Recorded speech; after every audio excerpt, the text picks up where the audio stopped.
Bonsoir, nous sommes toujours dans le grand studio d'RTL que vient de quitter Valérie Pécresse et je suis resté avec Yves Tréhard du Figaro et Éric Revel d'LCI pour le débrief de l'émission.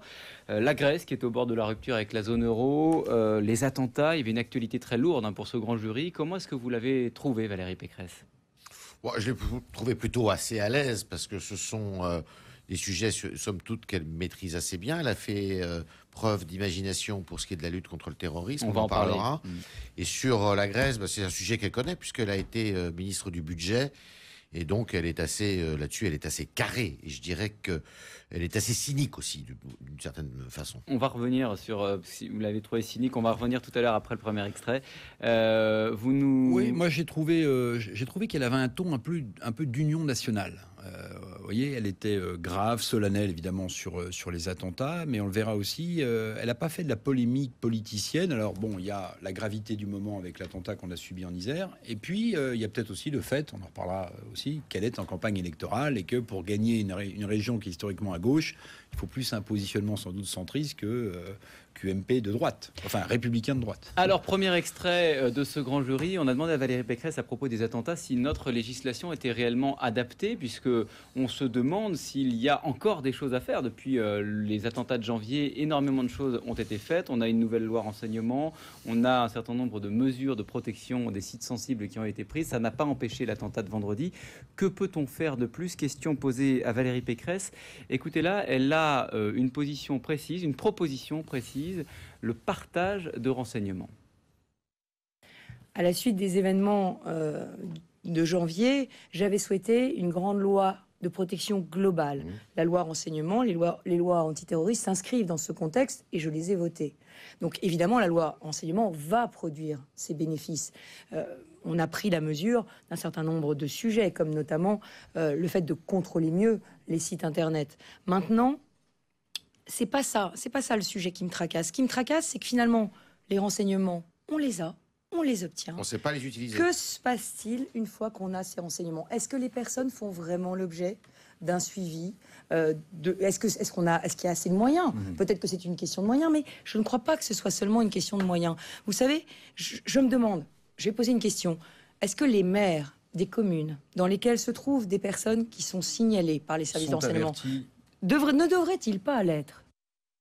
Il y a la question qui est posée par Valérie Pécresse du partage de tous ces renseignements qui aujourd'hui sont dans la communauté des policiers, des gendarmes, des personnes qui sont en charge du suivi du terrorisme. Elle souhaiterait par exemple que les chefs d'entreprise qui emploient sur des sites sensibles des personnes ou les maires soient au courant, du pédigré de ces personnes. C'est la question majeure, c'est la question que tous les spécialistes posent. On est en France très fort pour récolter l'information, mais pour pour l'utiliser, cette information, on est un peu démunis.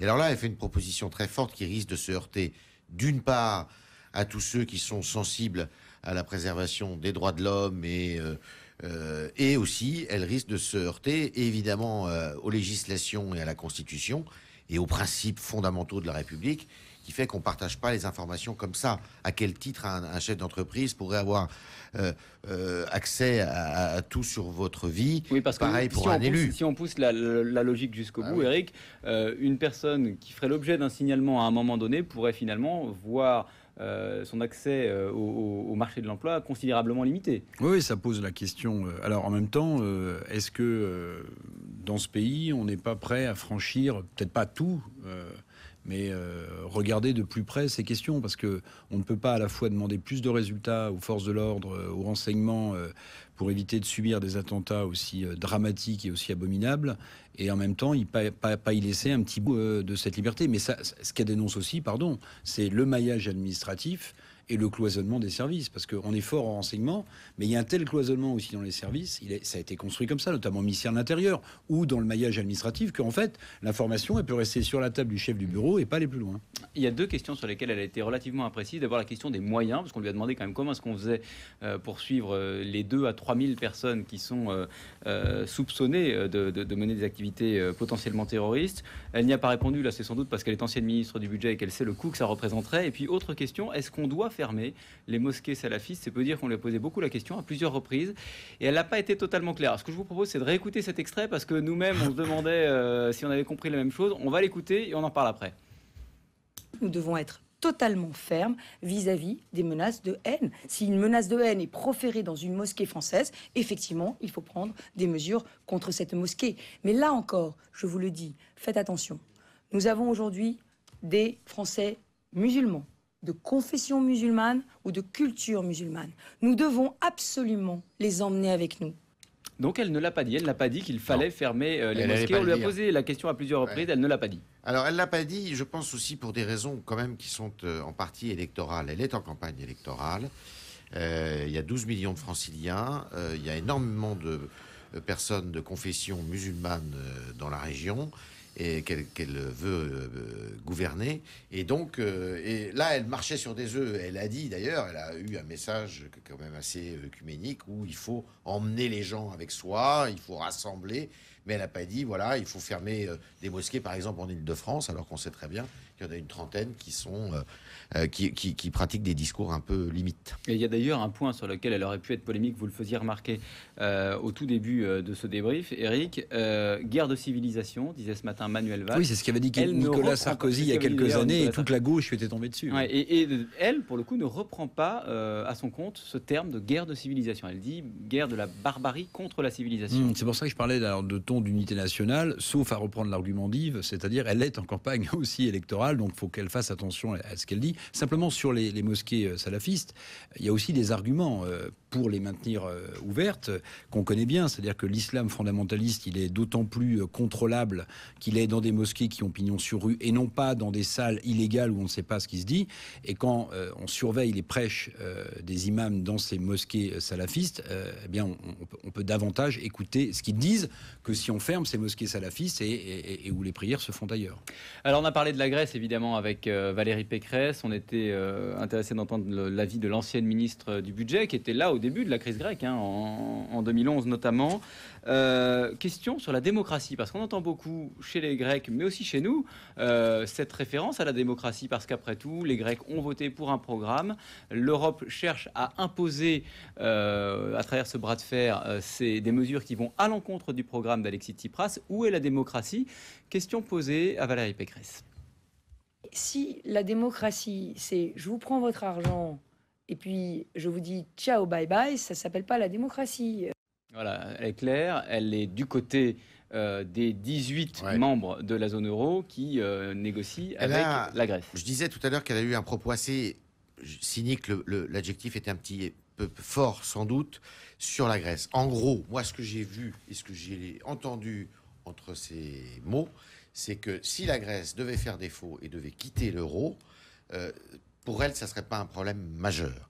Ça serait faire encourir quelques conséquences importantes pour l'Europe et la France. Et elle a rappelé que la France était évidemment créditrice de la Grèce. Mais j'ai compris, elle est assez rigoureuse de ce point de vue, que, eh bien, il fallait arrêter de jouer avec l'Europe et de demander tout et n'importe quoi à l'Europe qui n'en a pas les moyens. Vous l'avez trouvée convaincante sur cette question grecque, Eric ? Non, pas trop. J'ai trouvé qu'elle était... voilà, le vote démocratique dans un pays... Pardon, mais elle n'a pas aimé quand je lui ai opposé l'idée que la France ne respectait pas les critères de Maastricht sur lesquels elle s'était engagée au niveau européen, dette, etc. Mais pardon, quand Bruxelles demande plus de réformes au gouvernement français, quel qu'il soit, souvent, le gouvernement français dit, écoutez, vous êtes bien gentil, mais vous n'êtes pas élus. Nous sommes élus en France. Bon, ben finalement, Tsipras, il fait exactement la même chose. Et il sait que personne ne peut mesurer les conséquences de ce que peut induire la sortie de la Grèce de la zone euro. Et je pense que c'est là où il joue, sur les peurs et les faiblesses européennes. On n'aura pas le temps d'écouter le dernier extrait. On a parlé d'Uber et d'Uber Pop avec Valérie Pécresse. Elle regrettait... finalement que la France ne sache pas s'adapter. Finalement, c'est assez attendu de la part d'une responsable politique de droite. On a parlé aussi de la région Île-de-France, puisqu'elle est candidate. Il y avait tout un panel de ces colistiers qui étaient représentés ici, dont Chantal Joanneau, d'ailleurs. C'était intéressant de la voir au premier rang, puisque l'accord est intervenu la semaine dernière. La centriste qui disait qu'elle allait se présenter contre Valérie Pécresse était présente ce soir. Elle ne se considère pas comme une favorite. Est-ce que c'est le cas ? Non, elle est favorite, elle est évidemment favorite, surtout qu'il y a eu une nouvelle ce week-end qui évidemment va considérablement, enfin va handicaper la gauche et M. Bartolone, qui est celui qui conduit le Parti socialiste, c'est la candidature. Alors on ne sait pas trop pour qui d'ailleurs, de Pierre Laurent, qui est le secrétaire national du Parti communiste français, mais il ne va pas représenter la gauche de la gauche complètement non plus, parce qu'il y a aussi Mme Cos pour les écologistes, et le parti de gauche pourrait se faire... Ça fait du monde, évidemment, ça joue en faveur de Valérie Pécresse. Rapidement. Oui, non, je voulais dire, Jérôme, dernier débrief du Grand Jury. Donc, Bravo. merci d'avoir été avec nous pendant 3 ans. Mais merci à vous. Bon courage Merci, pour les c'était un nouvelles plaisir. aventures. Merci, Jean. Eric, merci Yves. Je vous souhaite une très bonne soirée, le Grand Jury, le débrief. Vous retrouvez l'émission sur rtl.fr, lefigaro.fr et MyTF1 News. Je cherche à vous rassurer. On parlait d'autres médias. Oui, parce que ce pas des sujets si faciles.